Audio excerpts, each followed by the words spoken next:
John 11. Now a certain man was ill, Lazarus of Bethany, the village of Mary and her sister Martha.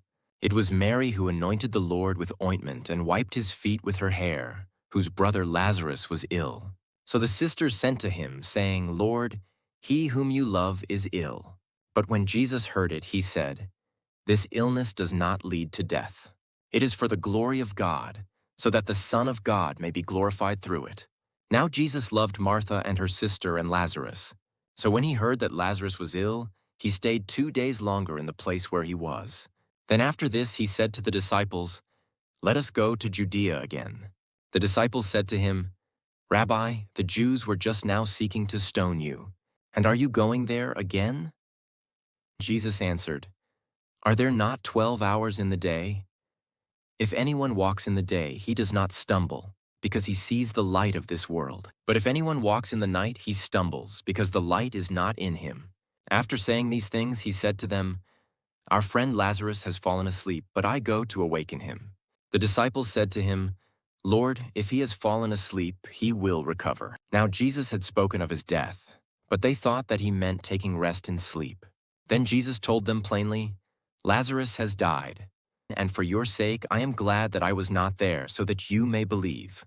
But let us go to him.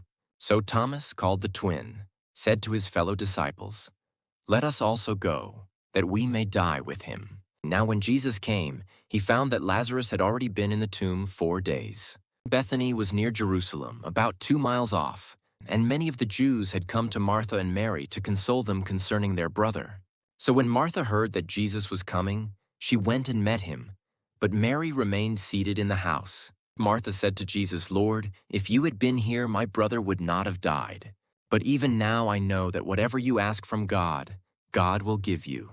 Jesus said to her, Your brother will rise again. Martha said to him, I know that he will rise again in the resurrection on the last day. Jesus said to her, I am the resurrection and the life. Whoever believes in me, though he die, yet shall he live. And everyone who lives and believes in me shall never die. Do you believe this? She said to him, Yes, Lord, I believe that you are the Christ, the Son of God, who is coming into the world. When she had said this, she went and called her sister Mary, saying in private, The teacher is here and is calling for you. And when she heard it, she rose quickly and went to him. Now Jesus had not yet come into the village, but was still in the place where Martha had met him. When the Jews who were with her in the house, consoling her, saw Mary rise quickly and go out, they followed her, supposing that she was going to the tomb to weep there. Now when Mary came to where Jesus was and saw him, she fell at his feet, saying to him, Lord, if you had been here, my brother would not have died.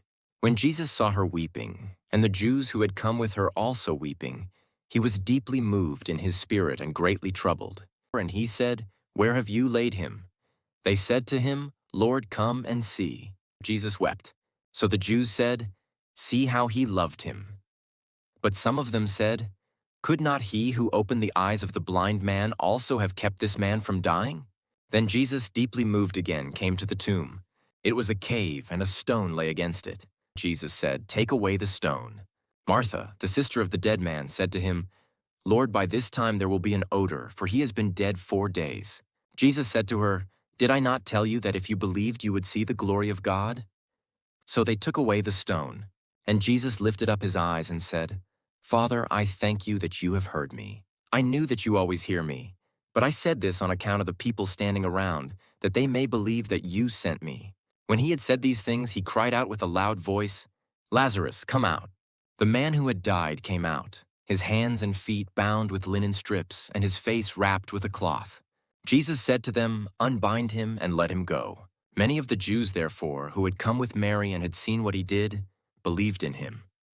But some of them went to the Pharisees and told them what Jesus had done.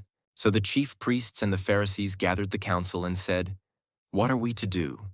For this man performs many signs.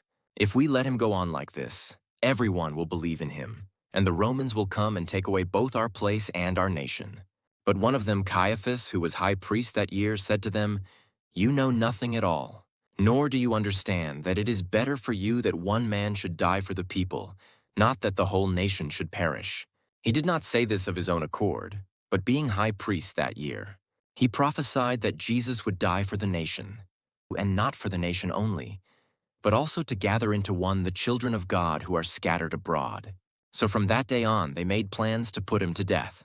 Jesus therefore no longer walked openly among the Jews, but went from there to the region near the wilderness, to a town called Ephraim, and there he stayed with the disciples. Now the Passover of the Jews was at hand, and many went up from the country to Jerusalem before the Passover to purify themselves. They were looking for Jesus and saying to one another as they stood in the temple, "What do you think? That he will not come to the feast at all?"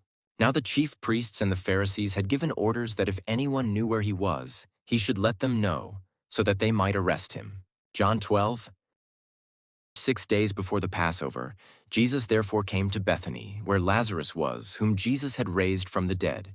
So they gave a dinner for him there. Martha served, and Lazarus was one of those reclining with him at table.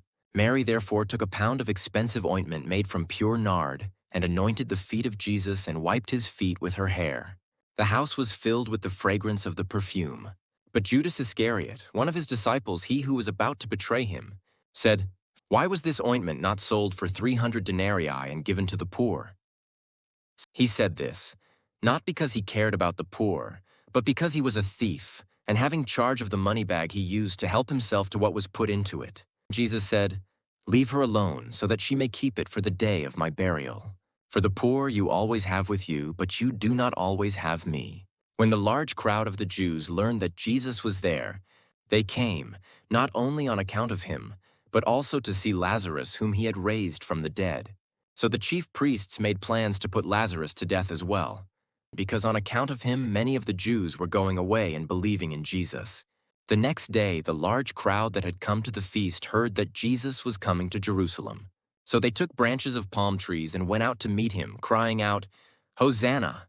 Blessed is he who comes in the name of the Lord, even the King of Israel." And Jesus found a young donkey and sat on it, just as it is written, "Fear not, daughter of Zion. Behold, your king is coming, sitting on a donkey's colt." His disciples did not understand these things at first. But when Jesus was glorified, then they remembered that these things had been written about him and had been done to him. The crowd that had been with him when he called Lazarus out of the tomb and raised him from the dead continued to bear witness. The reason why the crowd went to meet him was that they heard he had done this sign. So the Pharisees said to one another, "You see that you are gaining nothing. Look, the world has gone after him." Now among those who went up to worship at the feast were some Greeks. So these came to Philip, who was from Bethsaida in Galilee, and asked him, "Sir, we wish to see Jesus." Philip went and told Andrew, and Philip went and told Jesus. And Jesus answered them, "The hour has come for the Son of Man to be glorified.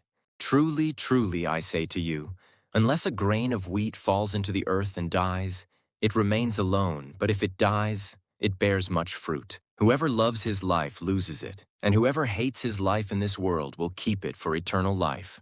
If anyone serves me, he must follow me, and where I am, there will my servant be also. If anyone serves me, the Father will honor him. Now is my soul troubled. And what shall I say? Father, save me from this hour? But for this purpose I have come to this hour. Father, glorify your name." Then a voice came from heaven, "I have glorified it, and I will glorify it again." The crowd that stood there and heard it said that it had thundered. Others said, "An angel has spoken to him." Jesus answered, "This voice has come for your sake, not mine. Now is the judgment of this world. Now will the ruler of this world be cast out. And I, when I am lifted up from the earth, will draw all people to myself." He said this to show by what kind of death he was going to die. So the crowd answered him, "We have heard from the law that the Christ remains forever. How can you say that the Son of Man must be lifted up? Who is this Son of Man?" So Jesus said to them, "The light is among you for a little while longer. Walk while you have the light, lest darkness overtake you. The one who walks in the darkness does not know where he is going. While you have the light, believe in the light, that you may become sons of light." When Jesus had said these things, he departed and hid himself from them. Though he had done so many signs before them, they still did not believe in him. So that the word spoken by the prophet Isaiah might be fulfilled. "Lord, who has believed what he heard from us, and to whom has the arm of the Lord been revealed?" Therefore they could not believe. For again Isaiah said, "He has blinded their eyes, and hardened their heart, lest they see with their eyes, and understand with their heart, and turn, and I would heal them. Isaiah said these things because he saw his glory and spoke of him. Nevertheless, many even of the authorities believed in him, but for fear of the Pharisees, they did not confess it, so that they would not be put out of the synagogue, for they loved the glory that comes from man more than the glory that comes from God. And Jesus cried out and said, "Whoever believes in me, believes not in me, but in him who sent me. And whoever sees me sees him who sent me. I have come into the world as light, so that whoever believes in me may not remain in darkness. If anyone hears my words and does not keep them, I do not judge him, for I did not come to judge the world, but to save the world. The one who rejects me and does not receive my words has a judge. The word that I have spoken will judge him on the last day. For I have not spoken on my own authority, but the Father who sent me has himself given me a commandment, what to say and what to speak. And I know that his commandment is eternal life. What I say, therefore, I say as the Father has told me.